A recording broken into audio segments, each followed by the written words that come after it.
Hey everybody, welcome back to my channel. Today we are nestled inside my secret lady cave. This is basically a closet that I turned into a vanity and a fragrance storage area.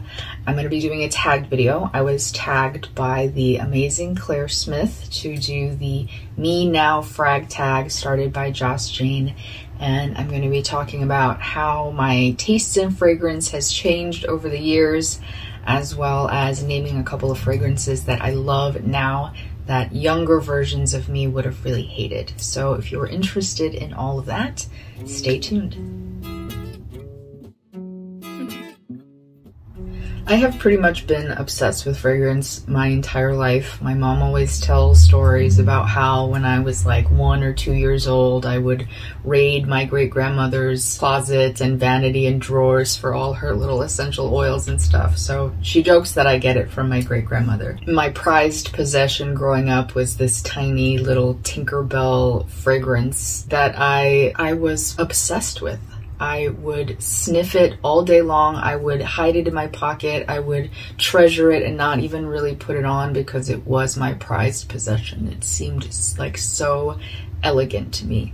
But my mom has always been into fragrances too, and she wore things like Lanvin Arpège and Chanel No. 5, the Eau de Cologne. She was really into the Yves Rocher fragrances back then. She wore Venice and Ispahan and Cantata are the ones that come to the top of my head, but she had pretty much all of them, and I would always have the little minis that I would sparingly dab on myself. But from a young age, I was always mostly interested in musky and light white floral fragrances. I have always been really into white florals, I think, because it evokes the kinds of fragrances that my mom wore. When I started first purchasing fragrances for myself as a teenager, I was into creamy white florals, mature seeming white florals. I think that's true for a lot of us. When we're younger, we want to appear older, we want to appear mature and cool. The very first fragrance that I purchased for myself at age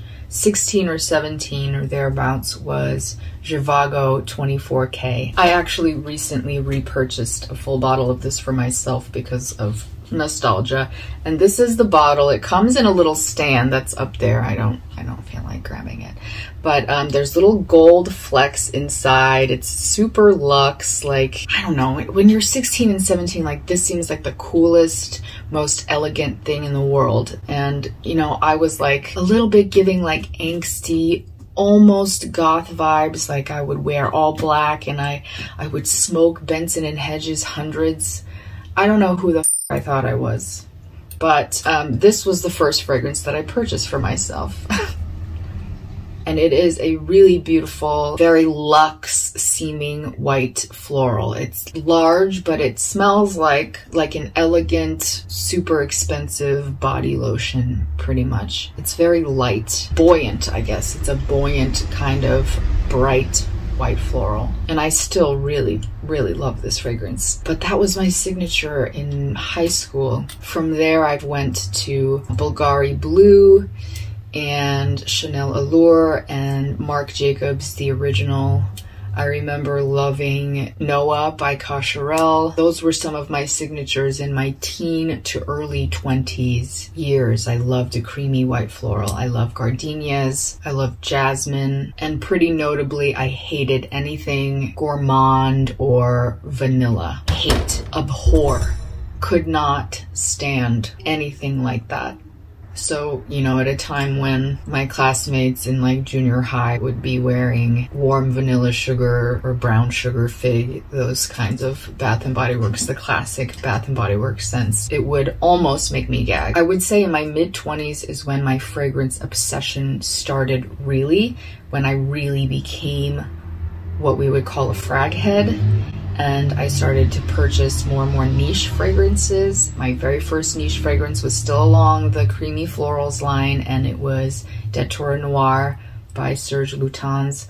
I still have that same bottle from, I guess I want to say it was like probably 2005, 2006, something like that. And then as the niche world sort of opened to me and I discovered ouds, incense fragrances, sandalwood fragrances, I started to go really into those heavier scents. That's really what started to get my attention. Some of my signature scents from that time were Montal's White Oud, Musks Kublai Khan from Serge Lutens. I really started to get into musks, and Bruno Acampora musk in the oil form. I treasured my tiny little vial of Amouage Tribute. Was like, that became my prized possession, taking the place of my little Tinkerbell guy. Tom Ford's Noir de Noir was one I really loved during that time, and I still really hated vanillas at this point. At this point, I was trying more niche style vanillas like Indult Tehoda and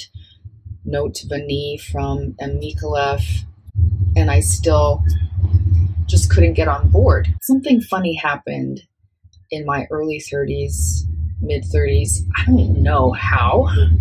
I suddenly went on this like manic gourmand binge. It really all kind of started because I was put onto this indie artisan perfumer called Love Potion Magical Perfumery. They're kind of a fun, like Wiccan themed house. It's a store that's in Vancouver, Washington, and they also sell stuff like tarot cards and like spell books and things like that, and their fragrances based on the magical properties of the scents and the oils and things used in them. I am also a tarot reader and I'm into esoteric things, and that's how I sort of got put onto this house. But they do these really awesome gourmands. They are really what started to get me into vanillas. And I ended up collecting like, I don't know, hundreds of bottles of their roll-on fragrances. Like literally hundreds. I don't know what the hell came over me. Hundreds of their little trial vial things.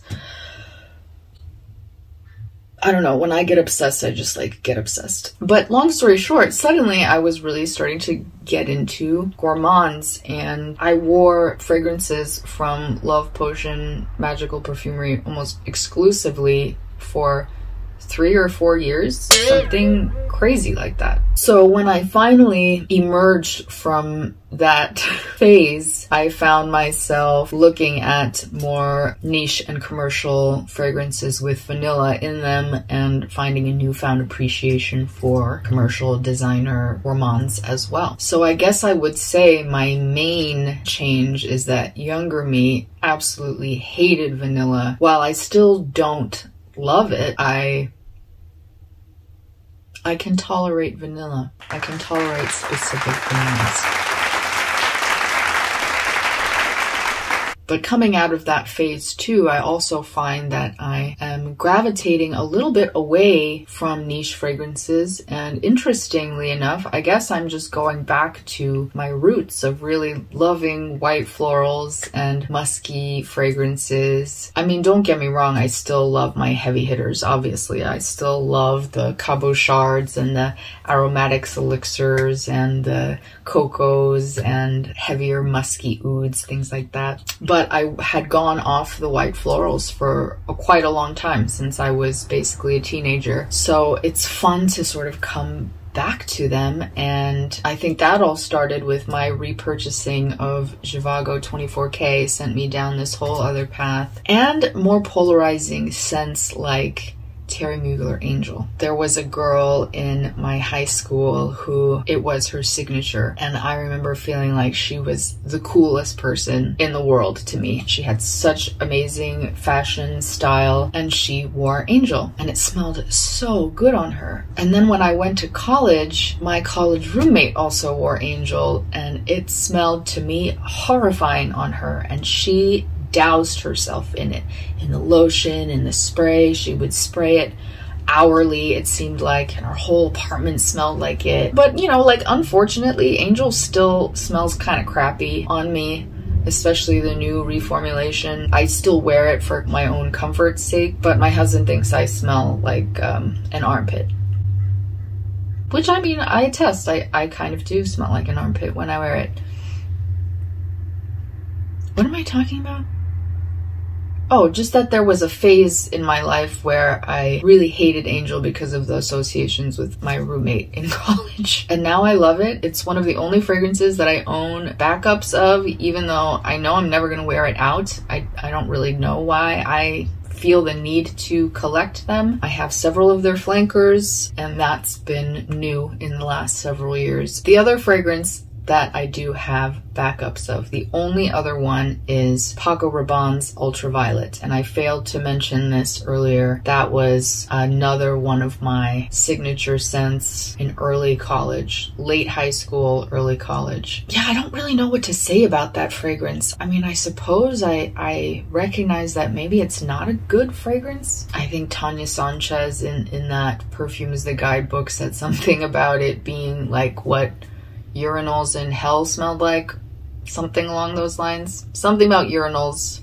It wasn't a positive review.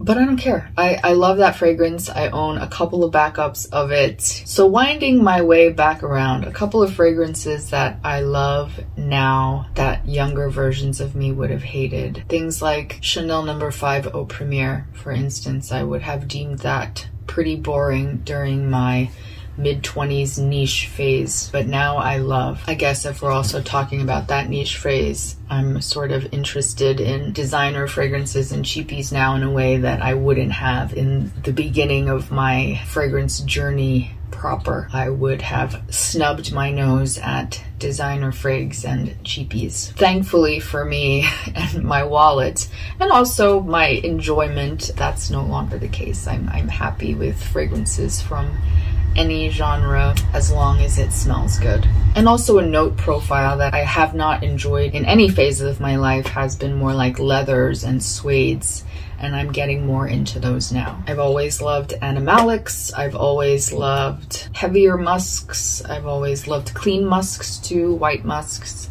and milky, lactonic, woody scents. Those have always been loves, but leathers and suedes, that's new in the last maybe even like year or so, becoming more interested in those notes. And it could be just a function of my skin chemistry changing as well, that those scents are smelling better on me. So that's a fairly quick overview. I feel like I could just continue to keep talking about this and it would be a 97-hour video, and nobody wants that. So I'm gonna end it here.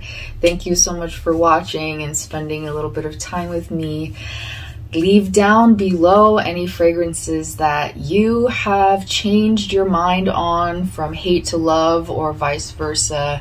I want to tag Tammy Central to do this fragrance tag as well. So yeah, thanks again, and I will see you in the next video. Bye.